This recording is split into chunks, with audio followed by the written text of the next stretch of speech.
Hey everybody, welcome back to the Mad Liberty Party, where up is down, left is right, and the rules don't matter because we're all mad here. Holy shit, I did that right the first time and said the F word within 30 seconds. I'm so banned. Wonderful.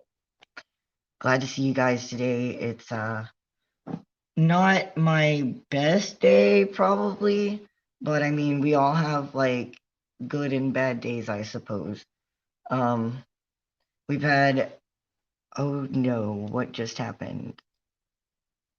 Oh, there we go. Fixed it. Whoops.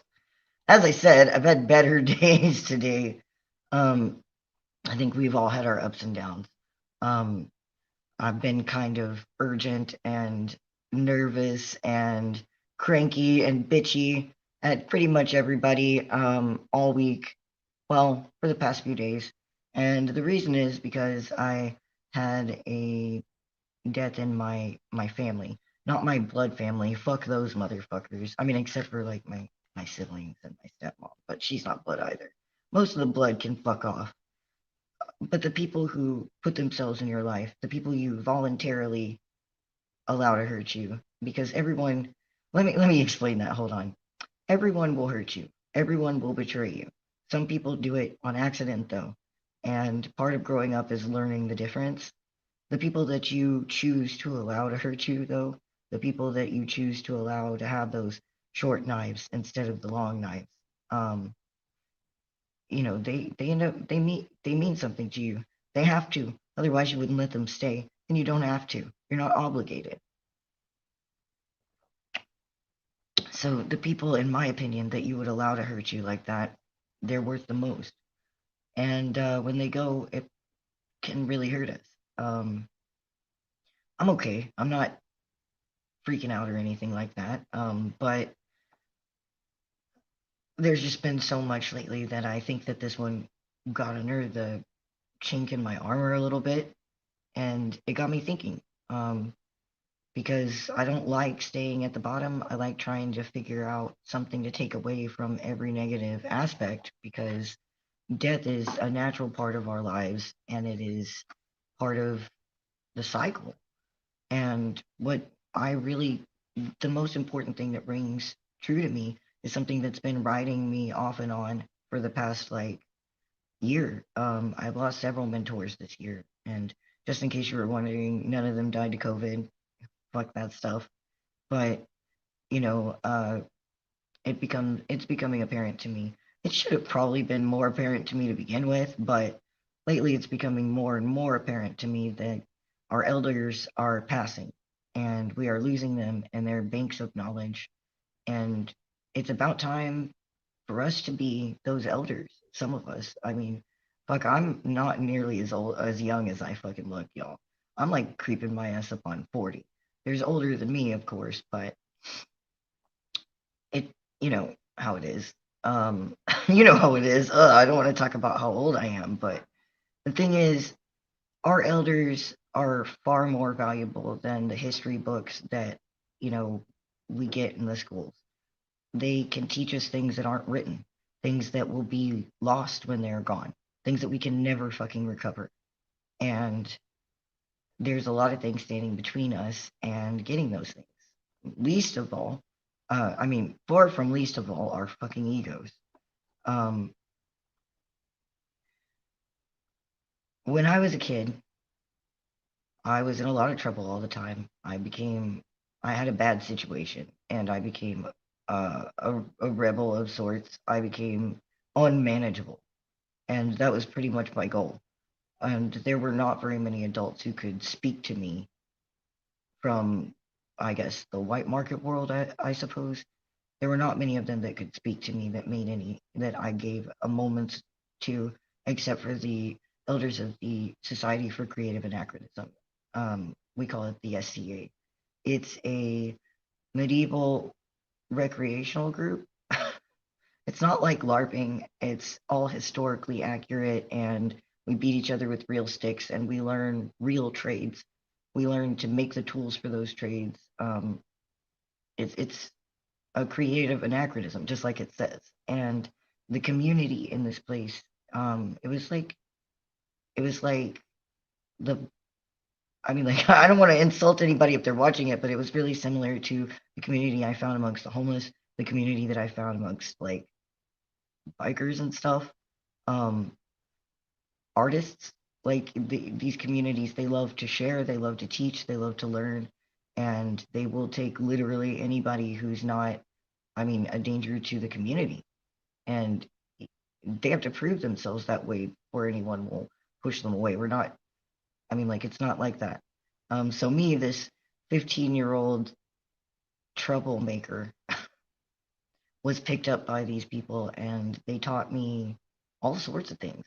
Hell, almost everything I know about how people work. Good morning, y'all.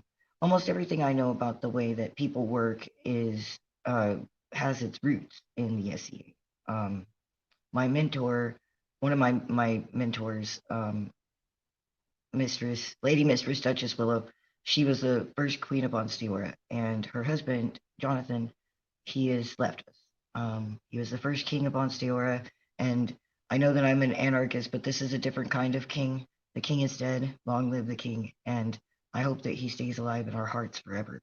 Um, he had a very special hand at things. He was a teacher. He was a very grumpy man. But everything he said was loaded with meaning. It was more dear to me than I realized. And, I've had a chance to tell him these things a couple of times, but it'll never be exactly what I wanted to say. It'll never be enough. And now he's gone.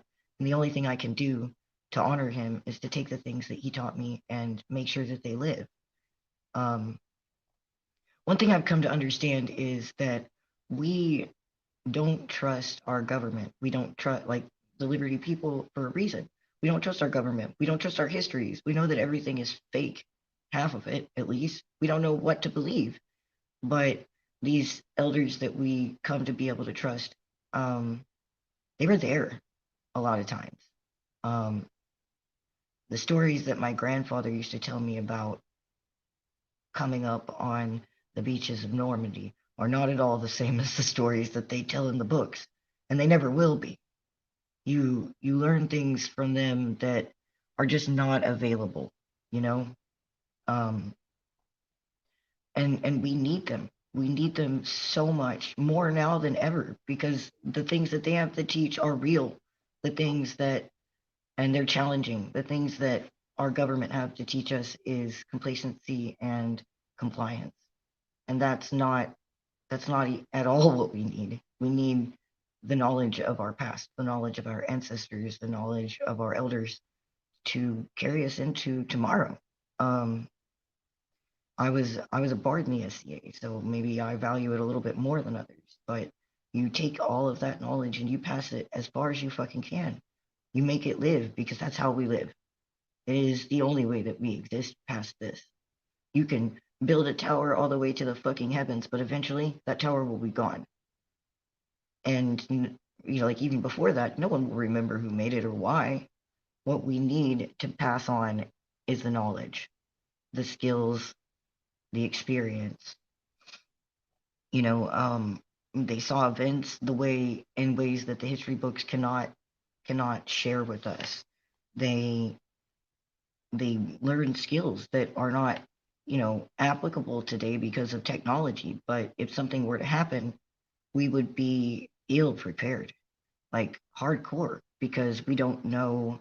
We would be ill prepared because we don't know how to deal with that kind of stuff yet. I mean, how many people do you know that can actually like spin plant matter and stuff like that into thread, and then take that thread to a loom and make fabric, and then like dye and cut and sew that stuff into clothing? Like, I don't know very many people who can do that, and I learned things like that for free in these kinds of places. Um, but they're not the only people that do. We have elders all over the place, all around us, that could share their knowledge with us, and in a lot of cases, we're ignoring it. And I largely blame that on the generational game. Um, Generations are a marketing tool. They are not made for social interaction. They are not made to actually accurately define us as human beings. What they do is they define how we grew up and how we purchase. That's it. It doesn't mean anything else. Um, and even more so these days, especially these days, we are playing this game where we completely discount each other because of our generational differences and stuff like that. In fact, we're like overgeneralizing it at times. And for some people, it's a joke. But if you joke about something for long enough, casually, it can it can creep in. It can become more real than you meant it to be. So, I want people to be careful because like they created this um, corporativism, and they created this system that keeps us separated into these groups. Yet another thing to separate us by and divide us by. Um, they stand to gain everything by keeping us away from our elders and their knowledge, and we stand to lose everything by letting them. And every time I lose one, I think about that even more. I think about what I didn't get a chance to learn, what will never be passed that is gone now, and you can't go back and get it. um it's sorry, you can't you can't go back and get it. It's gone now, and everything that they knew is passed from us. It's an opportunity that people don't really realize they've lost more often than not until after it's already happened. Fuck, I knew this was gonna happen. I know that this is gonna happen with everyone. One of my favorite sayings is "This too shall pass." That goes for good things and bad. And like I still didn't get it all. We get busy. We have things we have to do. We we get tied up in our own lives, and we don't have time to call. Um,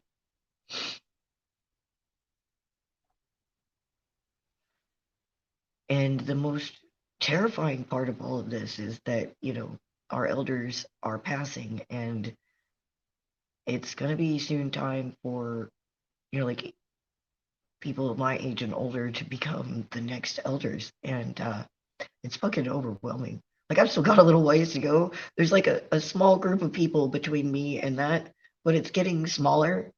Um, and I don't know if I'm ready to be old like that, but I don't know if I'm prepared to play that role. You always wondered, like you can never know enough, and you can never learn enough, and holy shit, trying to pass it on is so hard. Like you can say things to people a bazillion times, and they have to experience themselves. The thing is, like, it's okay because once they do experience those things, they will always think of those things that you said too. I mean, unless they're morons, but more times than not, I can remember doing something really stupid and then hearing in their head, in the back of my head, the things that they said. And at that point, I can apply it. I can take that. I can move forward and make things different. Or I can use that advice for other people and give it to them and hope that one day they have that experience. I mean, some people actually take advice at face value, but like, it's kind of rare. I'm not gonna lie, I have an ego problem, and I like to think that I can figure this shit out on my own, and I think everybody does to an extent. And I mean, not to mention, we grew up under these people, and in a lot of situations, the adults in our lives, especially in this group, from what the liberty movement people who are woke to not to consent and stuff, uh, they didn't exactly enjoy being underneath these people. And so when you get your moment of freedom, you don't want any of that shit. Um, but just keep in mind, guys, when you're going through your days that we don't know everything, and we can always stand to learn more, especially from the things that are unwritten. And I'm gonna cut this short because I think I'm gonna fucking bawl if I keep talking about it. So, um, if you guys like this shit, please like it and share it around. I hope maybe it reaches somebody. Call your elders. Go visit them. better yet, go spend some time with them. You guys can come up with 1,000 fucking excuses not to, but one day, no excuse is gonna matter, and you're gonna regret it. We got an episode tonight with Feed Philly, and it's gonna be really interesting. We're gonna talk about how to start a nonprofit from basically the scratch, and what's going on there, and how to get involved there if you're interested. Um, and obviously, I have the morning shows every day, and on Thursday we're gonna have an update about with Mr. Pink about the Kentucky Fall Guy stuff. If you guys are interested in helping us keep the lights on or adding to our Liberty pot, which we use to help the community and spread knowledge and information, um, get into our Subscribe Star with your filthy white market money, or get down into our coin tree with your gray, white, or black coins. I don't give a shit. We will take them. We will use them. We will make something good happen with it. Um, and if you don't have any money, but you do have some time, come and spend some time. Offer a little bit of help. Just join in the conversation. We have a Matrix link down below, which is where you'll usually find me. But we do have a Discord if you have a hard time doing the Matrix, or you want to get advice on how to get it, or you're not really sure you want to freaking dive off the decentral dive board yet. Just yeah, hit us up. We'll talk. We'll chat. If you guys have any, like advice or stories or anything relative to this that you'd like to share, please put them in the comments or send them to me on social media. I would love to read them. Um, Maybe even share them. You guys are amazing. Please don't fucking give up your safety. I mean, don't give up your freedom for safety. Live your own lives. Until I see you tonight, this mad coffee break is adjourned. Y'all be careful out there.